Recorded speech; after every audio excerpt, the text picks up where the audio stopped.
Then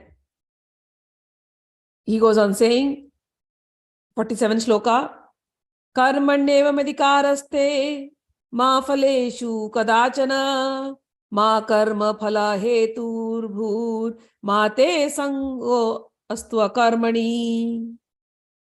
He is giving us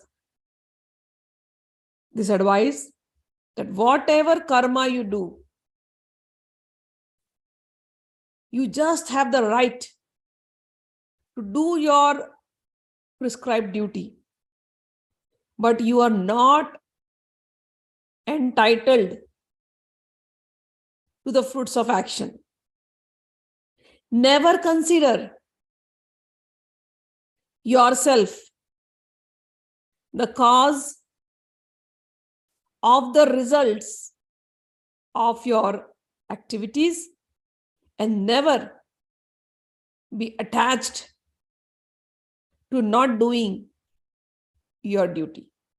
So he's saying, he's starting with the philosophy of karma. From here he will start this chapter. He's just introducing us, and then he will explain fully.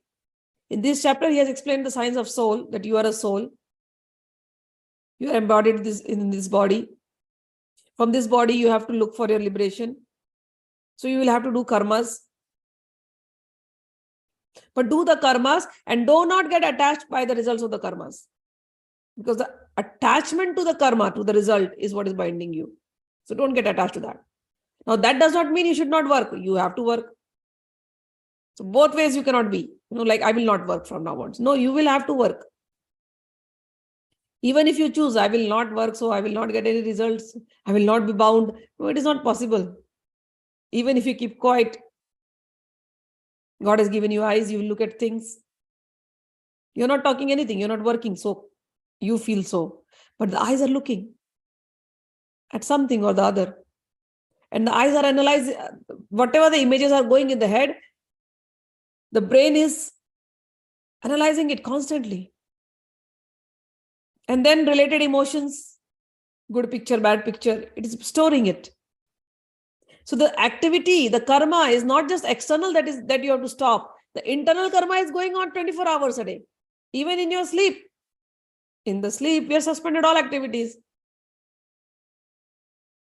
But we get up. Sometimes we see dreams. In the dream, a lion is chasing us and we are running. A bunch of lions chasing us and we are running. And then we get up. Oh my God, thank God there is no lion. I am safe. So in sleep, there is no karma happening, but yet your subconscious mind is working. So Bhagwan says, he will explain the concept of karma, what happened now, when we go in the other chapters. But here, just he's starting the theory of karma, and he said, you have the right to perform your prescribed duties and do not get attached to what is going to happen in the end. You take up a work, you want to be successful in that work. So you put your 100% effort in that work. After that, whatever the results happen, it is not in your hand. Whatever work you are doing, if you failed at it, you put your 100%. If you failed at it, so what? If you succeeded at it, so what? Don't get carried away by that ego. And don't get depressed if you failed. You just should do your duty. What will follow, that is not your concern. And saying that, don't get into the thing, oh, if that is the way I have to live, then I will not do any work. No, you will have to do work. I will read the purport. There are 3 considerations: prescribed duties, capricious work, and inaction. Prescribed duties are activities enjoined in terms of one's acquired modes of material nature. Capricious work means actions without the sanction of authority, and inaction means not performing one's prescribed duties. The Lord advised that Arjun cannot be inactive, but that he He performs his prescribed duties without being attached to the result. One who is attached to the result of his work is also the cause of action. Thus, he is the enjoyer or sufferer of the result of each action. As far as prescribed duties are concerned, they can be fitted into three divisions, namely routine work, emergency work, and desired activities. Routine work performed as an obligation in terms of scriptural injunctions without desire of results is action in the mode of goodness. Work with results becomes the cause of bondage.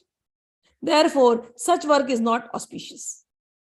Everyone has a proprietary right in regard to prescribed duties, but should act without attachment to the result. Such disinterested obligatory duties doubtlessly lead one to the path of liberation. Arjuna was advised by the Lord to fight as a matter of duty without attachment to the result. His non-participation in the battle is another side of attachment. Such attachment never leads one to the path of salvation. Any attachment, positive or negative, is cause for bondage. Inaction is sinful. Therefore, fighting as a matter of duty was the only auspicious path of salvation for Arjuna. 48th sloka. Yogastha kuru karmani sangam tyaktva dhananjaya siddhiya sadhyayo samo bhutva samatvam yoga uchyate. Bhagwan says, O Arjun, do your duty being equipoised. O Arjun, abandoning all attachment to success and failure. Such equanimity is called yoga. So, we are trying to understand yoga. Yoga is the main topic. Yoga means only one definition, remember always. Union with God. Knowing God. Or knowing yourself. Knowing that you are a soul. That the moment you know that you are a soul, you will see the super soul. Either ways, both are definitions for yoga. One way to reach God is through the path of knowledge. And another way to reach God is through the path of action. That is called karma yoga. That karma yoga is also bhakti yoga. So, two ways. So, main topic is yoga. In main topic yoga, there are two other different topics inside that main subtopics. One is Jnana Yoga, one is Karma Yoga. And Karma Yoga is as good as Bhakti Yoga. Bhagwan says here, he's giving the definition of that yoga, the main yoga. He says the most important thing for yoga is to practice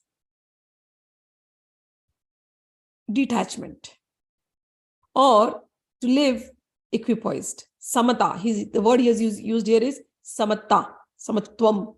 He says, Yogastha kuru karmani. Yogastha means be equipoised. And be equipoised and do your work. Sangam tattva dhananjaya. Whatever the attachments you have, abandon them. Siddhi asiddhiyo samokudbhutva. If you are achieving success, siddhi means success, asiddhi means failure. If you are getting success, great. If you are getting failure, so what? Do not get disturbed or carried away in either stage. The one who practices this is called samata, being equipoised, being balanced. From in Gita, everywhere Bhagwan is talking of the same thing. This practicing that samatha, practicing that balance, state of mind, practicing that centeredness, practicing that awareness. That is yoga.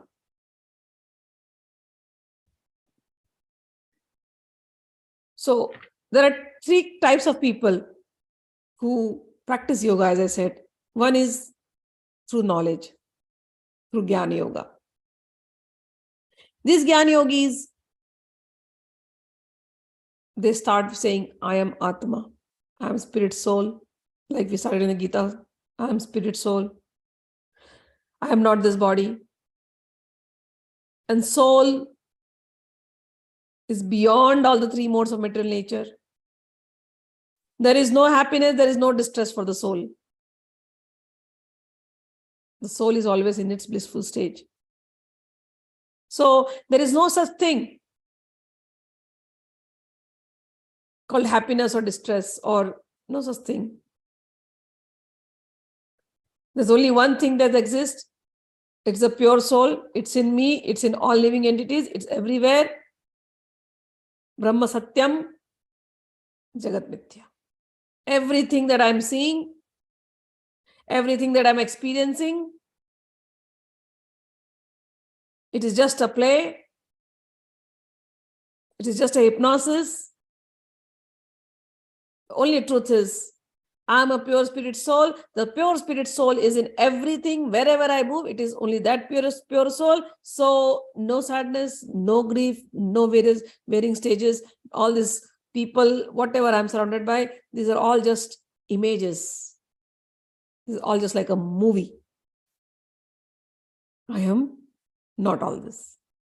So the Jnanis, who are situated in the self, they practice this. For them, there is no failure or success or anything, nothing. Then there are Karma Yogis. Karma Yogis, to them, this is the teaching what Krishna is giving today. You do your duties. And whatever is happening is happening. Whatever results you get by that, don't get carried away by that. You cannot control the results. You can only control your duties. Do whatever actions you do. So Karma Yogi, if he is going through some bad experience in life, say, some people are not behaving good with him, he's going through bad experiences. He will not blame the other person for his situation. He will not blame the situations for his sadness. He will say, I might have done this karma somewhere. I have sown this seeds. And today is my time to suffer. This people and the situation has come as the fruits of those seeds of karma that I might have sown somewhere ignorantly. He will not blame anyone else for his situation. He will understand the science of karma. Whatever you sow, that you are going to harvest. And that is what you are going to eat.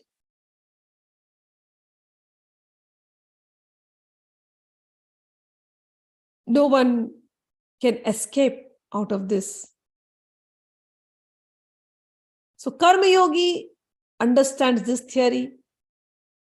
And he is in samatha, he is equipoised, he does not get disturbed when things don't happen his way. He does not get carried away when things are going good. He knows, I have done some good karma. And because of this, I got this, all these things I attracted in my life. Bad things, I've done some bad karma, I attracted this in my life. Nobody to be blamed. Whatever is doing is my doing. Then in the same karma yogi, there's another person who's a bhakta, who understands this theory of karma. But the bhakta will say, whatever is happening in my life, my God has decided this way for me. And under all circumstances, this is a blessing sent by him. If a bhakta, if a devotee is going through a downturn in his life, he says, God, thank you. You gave this to me. I'm able to think about you 24 hours. If a devotee gets good things in his life, he's like, Bhagwan, thank you. I have nothing to worry. And I can think about you. So devotees thinking is, whatever is happening is because Bhagwan has decided it for my life. I might have done good or bad karmas, but whatever has come at this point of time, it is because God has decided, good or bad, it is God's giving. So God, thank you very much. And he will spend his time loving God. So these are the three ways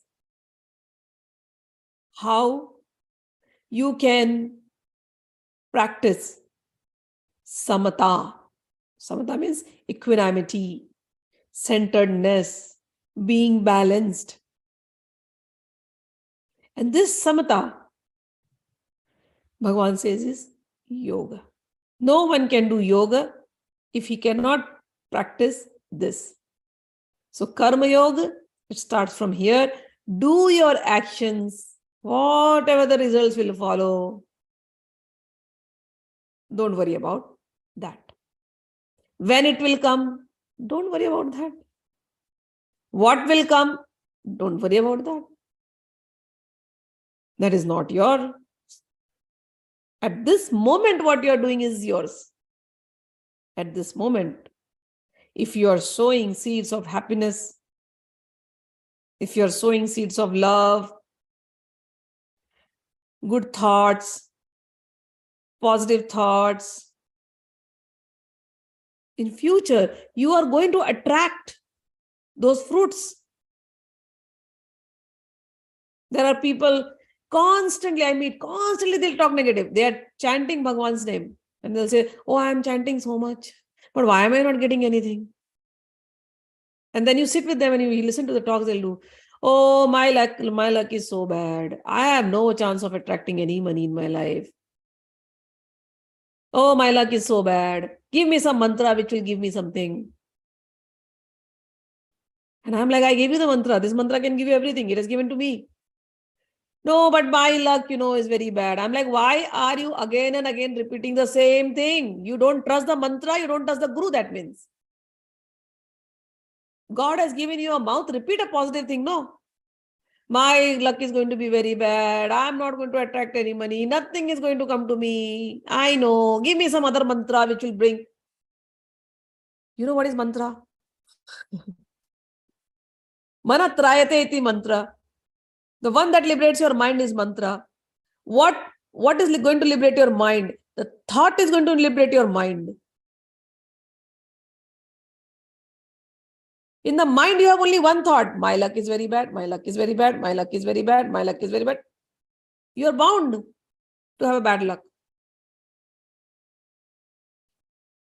Whatever the situations are, if your mind says, I'm very good, all good, wonderful, excellent, I'm happy, I have so many things to be thankful for. My friends are great. My children are great. My house is great. My husband is great. Attract. All good things are going to happen to me. I am the best person in the earth. Best moments of my life. You are doing this karma from your mouth and your mind. You will see, you will attract these things in future.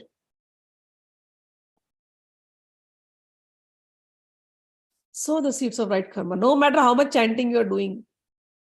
But by your mouth and your mind, you're constantly thinking of negative things. This has come so many times. Even when Duryodhana was saying, I pointed out, even now I'm pointing out.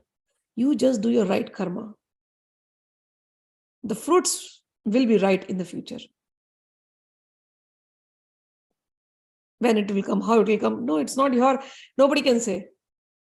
And if you are in a bad situation right now, you have done something ignorantly in the past. But from today, from the time you started your Gita classes, you will learn about karma. You will learn why you were behaving ignorantly. And all that ignorance will go away.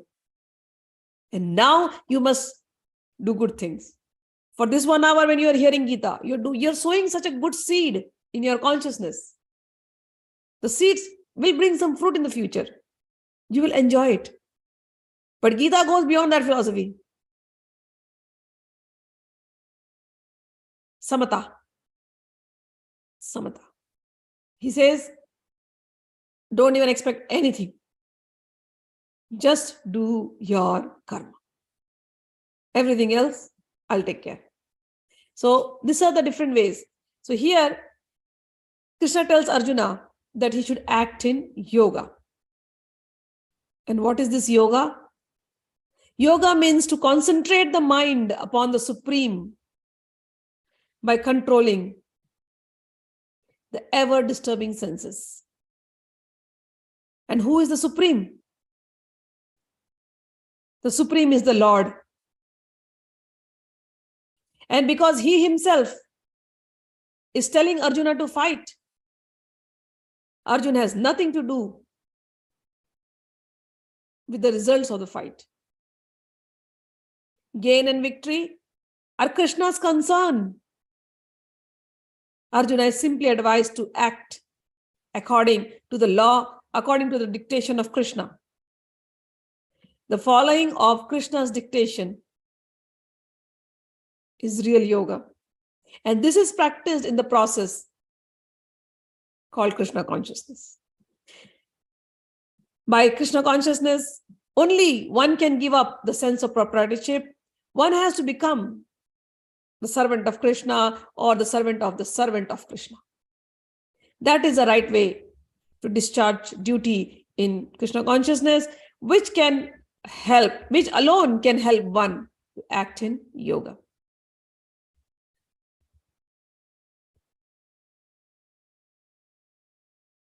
So, working for Krishna or working the way Krishna has asked us to work, that is yoga.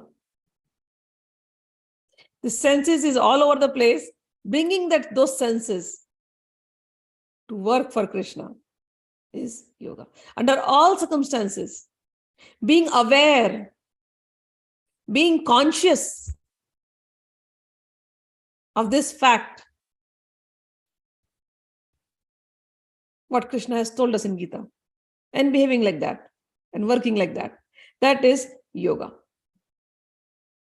Not to cry for anything, not to be elated for anything. Whatever is happening is happening for the good. My father used to tell me one story time. Because the stories are inspiration. They make you, I have practiced them. So the story was of a king and a minister. I think I might have told it in the past also, but it's good to repeat them again.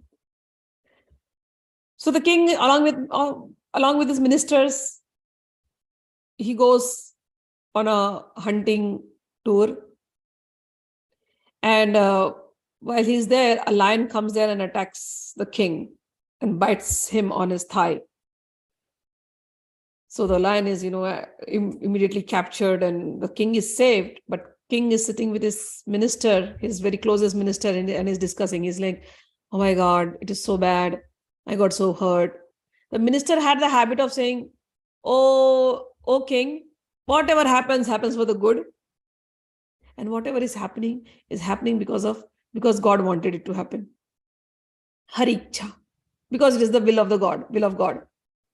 So the king is describing, oh my God, I got so hurt. It's so bad. It's paining.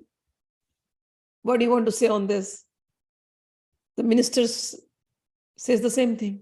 O king, the lion bit you, I understand. It's paining, I understand. But you know what? Whatever happens is the will of God. And whatever happens for the good. King gets angry on this minister. He's already in pain. And at that time, if somebody gives you philosophy, you're like, shut up. He says, this is too much. This is the will of God. Okay, let me give you a punishment for this. That is also will of God. He says, yeah, will of God. And then he calls the other servants and says, put him in the jail. He should not come in front of me. Okay, he's put in the jail. And he says, now I'm going to show you what is will of God. Suffer now, will of God. The minister says, whatever happened. Next day, the king goes out again. This time, He's captured by the tribal people there. And the tribal people see him, oh, the king looks very handsome, very good looking, the whole body is very well built. And they think, oh, this is a good person they were preparing for a human sacrifice. The tribal people were preparing for a human sacrifice. And they wanted the best looking man for human sacrifice. And whoever the first person they meet, they will take him. And then they see the king and they're like, wow, perfect combination, perfect match. Let's take the king for the sacrifice.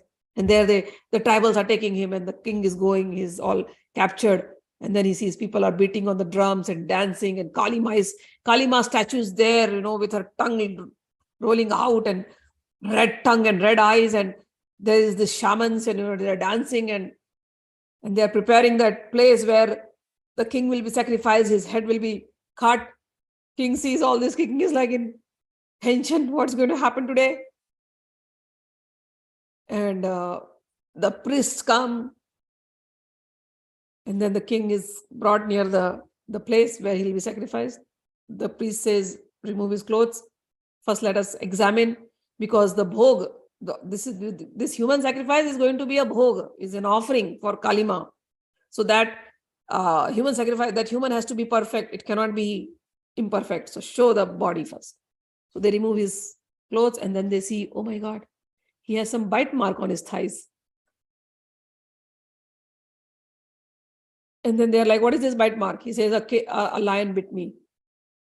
So the priest says, no, this person we cannot offer. We cannot sacrifice this person because he was already eaten up by a lion. That is jhutha ho gaya ye. So he says, oh, he is imperfect, because when we are offering something to Kali Ma, that person has to be in perfect shape. This person was already bitten by a lion, so he is now impure. He cannot be offered to Kali Ma, so leave him. Bring some other person. And the king's life was saved that day.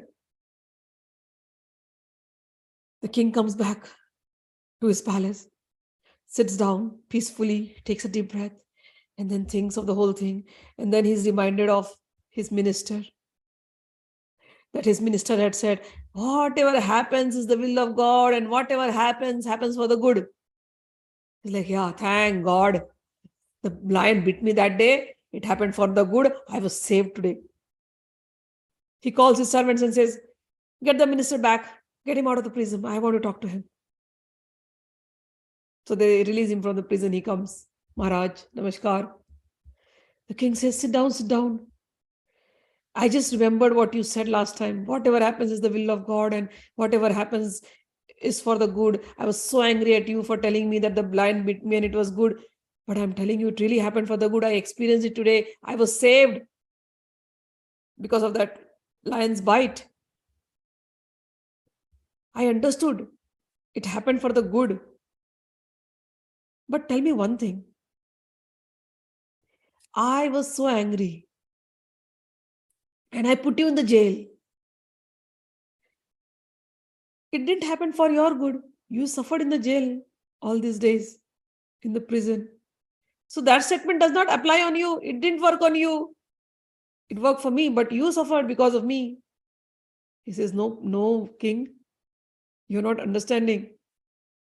If you had not put me into prison, there was 100% chance that when you go on this walk, you would have taken me. The next good-looking person after you is me, all dressed up like a king. If the tribals were looking for a person like you, if I was there with you,